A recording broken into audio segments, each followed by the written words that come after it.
Operation Epic Fury.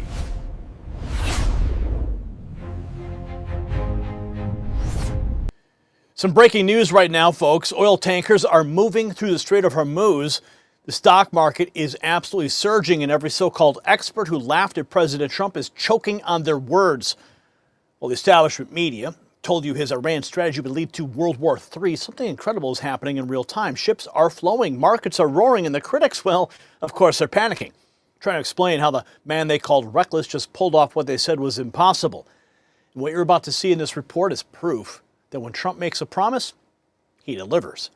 I'm going to tell you why this matters right now to you and your family, because the Strait of Hormuz isn't a distant waterway on a map that you'll never visit.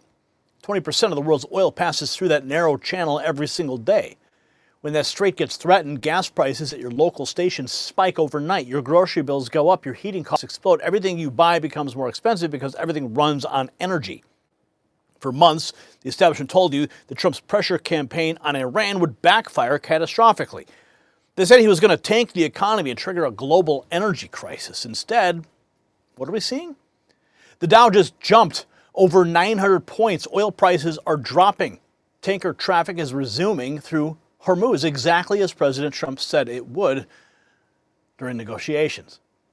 It's not just about geopolitics in some far-off region. This is about your wallet, your retirement account, your ability to fill up your tank without breaking the bank. When Trump wins on the world stage, America wins at the kitchen table. And speaking of market surges and geopolitical uncertainty, times like these remind us why smart investors diversify beyond just stocks and bonds.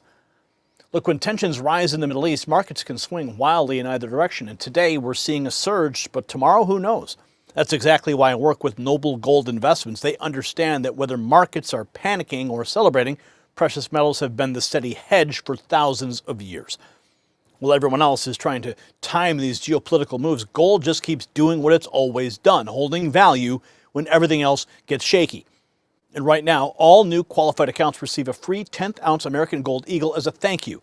Real gold in your hands, that's the whole point. Visit nextnewsgold.com. That's nextnewsgold.com. Now let's get back to how Trump's Iran strategy is shaking up both foreign policy and financial markets. This is what makes it even more incredible, and what the mainstream media is desperately trying to downplay. President Trump himself announced during negotiations that Iran agreed to send boats through the strait. First it was 8, then 10, now 20 boats of oil moving through Hormuz as what he called a tribute, a sign of respect. The critics said that he was bluffing. They said Iran would never comply, but the ships are moving right now. And wait to see what Trump just told our so-called allies about standing on their own 2 feet. Trump's plan is working. U.S. stocks are surging. Oil prices are crashing as the word spreads that Iran war tensions are easing fast. Listen. The hour now, and you're looking at the American stock market is fair to say surging. It's up 933 points right now. This as oil prices are dropping, just down about 1% or $1. Let's bring in Wall Street Journal editor-at-large and Fox News contributor Jerry Baker. So there's Wall Street Journal reporting about President Trump wanting to stick to the timeline to end this war, even if it means not completely opening the Strait of Hormuz. It's happening. President Trump's plan is working, and the markets are moving thanks to Trump's bold strategy. But it's not just the financial world. Strait of Hormuz seeing increased vessel traffic, signaling a shift in regional dynamics. Increased vessel traffic moving through the strait today. Here is a real-time look at some of that traffic. You can see on the left side, you can see all the tankers that are holding, and then you can see that the ships are moving through the Strait of Hormuz. This is all real time, and oil tankers are sailing through the strait. Trump's vision is turning skeptics into believers. Let's hear more about how the the current president's predictions align with these developments. Check this out. We have emissaries, but we also are dealing directly. And as you know, they've agreed to send 8 boats 2 days ago, and then they added another 2, so it was 10 boats.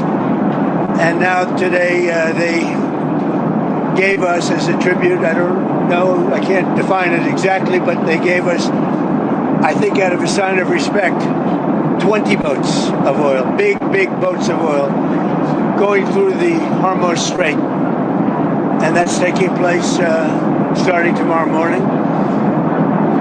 next couple of days, a lot of boats. A lot of boats are moving because President Trump is acting.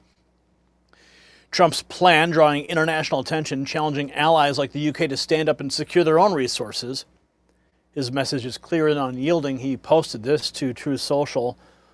All those countries, they can't get jet fuel because of the Strait of Hormuz, like the United Kingdom, which refused to get involved in the decapitation of Iran. I have a suggestion for you. Number one, buy from the U.S. We have plenty. Number two, build up some delayed courage. Go to the Strait and just take it.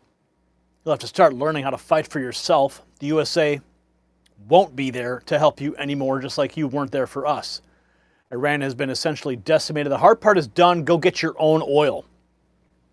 Of course, the president's influence is felt globally, and the pressure mounts on other nations to heed his words. The Department of Defense takes to the podium to address Trump's objectives in the U.S. role in the Strait. Let's go to the briefing now. Slightly addressed this already, but just on the Strait of Hormuz, is opening the strait an essential objective to Operation Epic Fury, or is that the job of those other countries? And then secondly, without asking you to comment on things that you can't talk about, what is your message to Americans who love the president and strongly believe in him, but are very worried about this notion of boots on the ground? Well, first on the Strait of Hormuz, our core objectives from this podium, from day one, from me, from the chairman, from the president, from the vice president, from Secretary Rubio and others have been clear. Defense missile production and missile programs, so their entire missile program, defense industrial base and production ability to build, and Navy and power projection. So those have, and then of course, wrapping it all is Iran's never going to have a nuclear weapon. So those have been very clear. Defeating the Navy is a core part of ensuring they can't project that kind of power. But ultimately, I think the president's truth this morning lays that out very well, that this Strait of Hormuz issue, which we've set the conditions for success, and we will make sure Iran knows that very clearly, is not just a United States of America problem set. We've been willing to lead. President Trump's led the entire time. But it's not just us. So ultimately, I think other countries should pay attention when the president speaks. He's proven that when he speaks, he means something. And he's pointing out, you might want to start learning how to fight for yourself. It's something some of us have been saying for quite some time. You can't just have flags. You have to have formations. You can't just have a few ships. You have enough to affect change. Those things matter in a dangerous world with ascendant adversaries. That's why the chairman's talking about our industrial base. That's why we're launching the Arsenal of Freedom tour to revive our defense industrial base. President Trump doing it in a way that nobody else has. So here's the reality that the establishment does not want you to understand. President Trump just demonstrated to the entire world that peace through strength actually what it looks like. He didn't beg, he didn't appease, he applied maximum pressure and Iran blinked. The Secretary of War made it crystal clear from the podium that defeating Iran's Navy and ensuring they never obtain nuclear weapons remains core objectives. And now, with Operation Epic Fury achieving its strategic goals, Trump is telling weak-kneed allies like the United Kingdom, who refuse to help in the decapitation of Iran's threat, that they need to grow a spine. Quote, start learning how to fight for yourself. The USA won't be there to help you anymore. That's not reckless. That's a commander-in-chief who refuses to let America be the world's doormat while other nations reap the benefits of our sacrifice. What you witnessed today is exactly why 77 million Americans put Donald Trump back. He promised to make America strong again. He promised to restore our economic might. He promised that adversaries would respect us and allies would stop taking advantage of us. And today, with ships flowing through Hormuz, markets surging and energy prices dropping, he's delivering on every single one of those promises. The experts were wrong, the media was wrong, the establishment was wrong, and President Trump was right. Again. Now, I want to hear from you in the comments. Did the mainstream media, do they owe him an apology for doubting his Iran strategy, yes or no? Drop your answer below and let's get the conversation going. And since you're still here, here's a message that most people won't hear because they don't last as long as you. But because you care about the truth, this is why I set this up. See that word on the screen, raw feed? I want you to text it to 844-840-4963. That's how we bypass the algorithm. That's how you get the notifications directly from me to you when YouTube fails you. I won't fail you. And don't forget to check out the Next News merch shop right below this video and show the world where you stand. Share this video with everybody who needs to see the truth. If you haven't done so yet, subscribe, and as always, stay informed and stay free. The system controls information. Information control is power. They don't want you to see this. The truth only survives together. They don't want this shared. Share this now.